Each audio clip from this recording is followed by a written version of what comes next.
Well, my friends, welcome to Once Upon a Pipe. I've got some things set up here.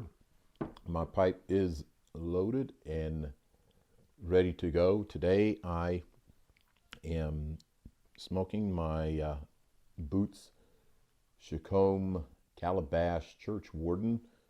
Very, very light pipe, and it is an excellent smoking briar. It actually has another stem. I have no idea where it is. It's somewhere amongst my collection, but I've had this pipe, probably for 15, 20 years, maybe more. This is the blend for today. Cornell and Dill Tuskegee Airmen.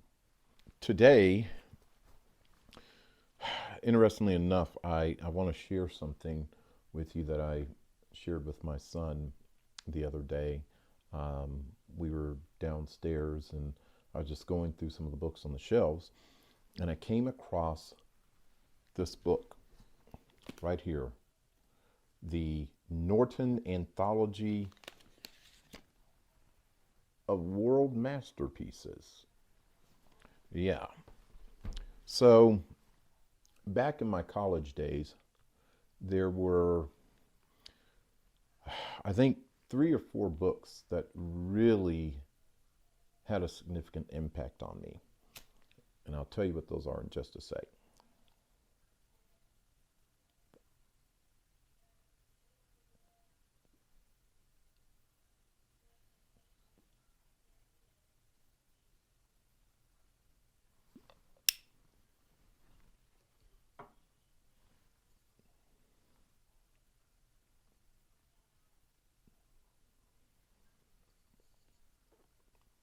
Since I am a smoking Tuskegee Airman, I figure I'd use my homemade pipe tamper. It says Aviator on it. It's in honor of my dad, who is a retired CW4 Army aviator. And I'm using my Once Upon a Pipe lighter. I say pipe lighter, it's really just a soft flame lighter, but I really like it. That gunmetal, and it just, it's so satisfying. It works very well.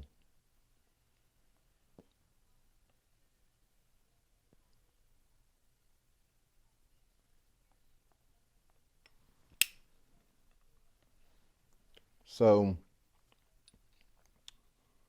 3 books that had a fairly significant impact on my college days.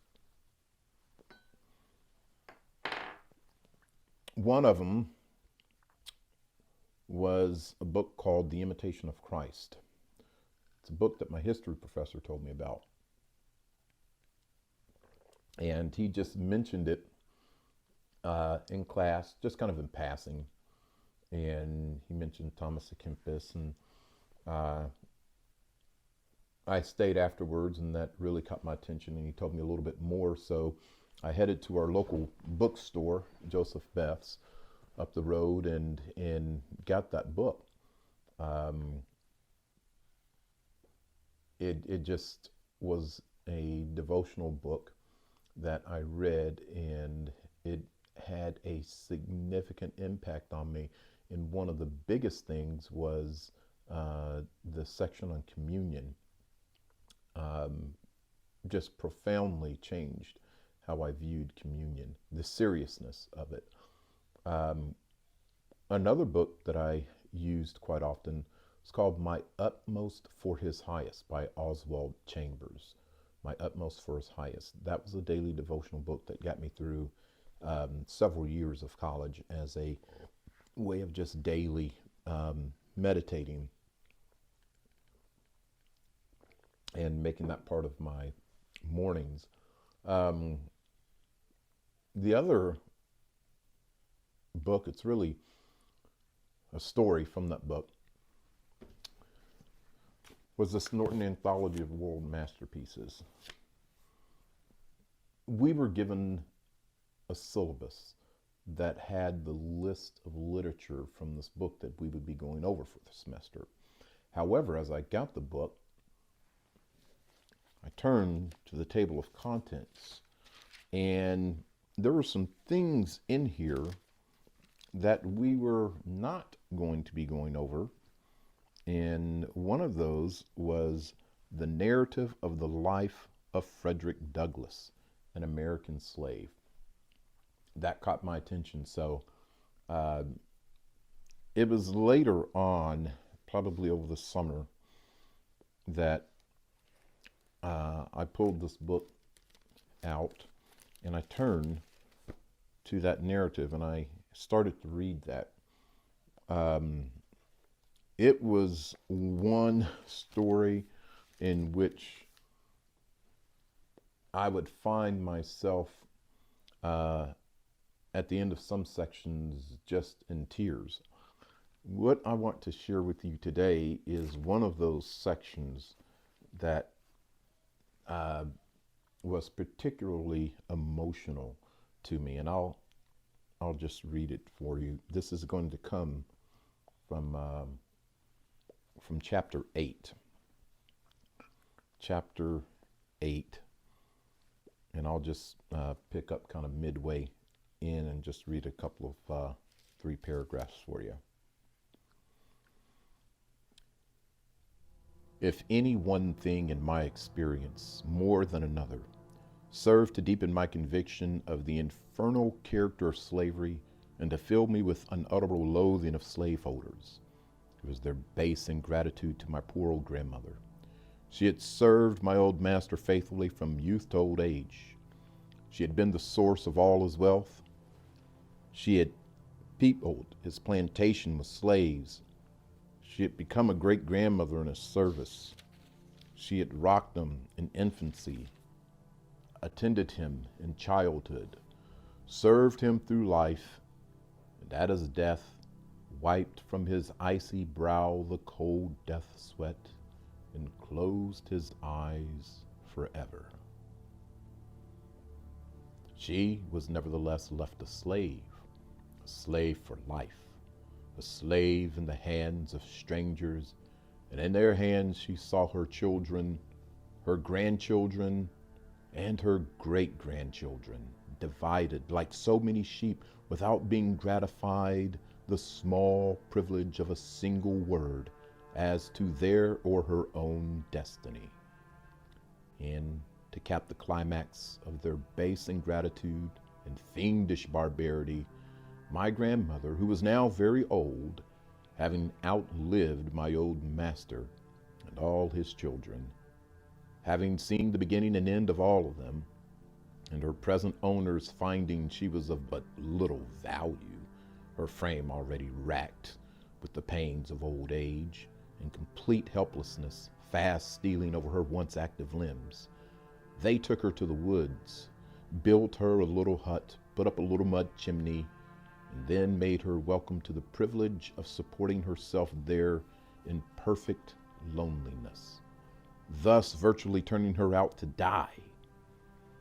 If my poor old grandmother now lives, she lives to suffer in utter loneliness. She lives to remember and mourn over the loss of her children, the loss of her grandchildren, and the loss of great-grandchildren. They are, in the language of the slave's poet Whittier, gone, gone, sold and gone to the rice swamp dank and lone, where the slave whip ceaseless swings, where the noisome insect stings, where the fevered demon strews poison with the falling dews, where the sickly sunbeams glare through the hot and misty air. Gone, gone, sold and gone to the rice swamp dank and lone. From Virginia hills and waters, woe is me, my stolen daughters. The hearth is desolate. The children The unconscious children who once sang and danced in her presence are gone. She gropes her way in the darkness of age for a drink of water. Instead, the voices of her children she hears by day the moans of the dove, and by night the screams of the hideous owl. All is gloom. The grave is at the door. And now, when weighed down by the pains and aches of old age, when the head inclines to the feet, when the beginning and ending of human existence meet, and helpless infancy and painful old age are combined together, at this time, this most needful time, the time for the exercise of that tenderness and affection which children only can exercise towards a declining parent, my poor old grandmother, the devoted mother of 12 children, is left all alone in yonder little hut before a few dim embers. She stands, she sits, she staggers, she falls, she groans, she dies.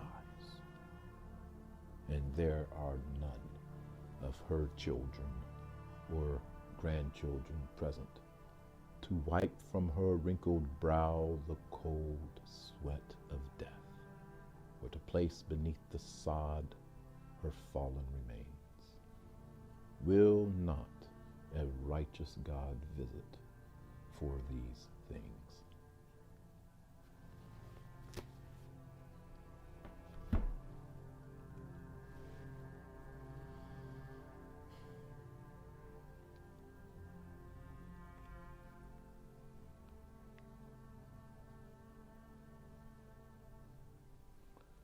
The words of Frederick Douglass. What a profound impact that had on me in those years, and even now today.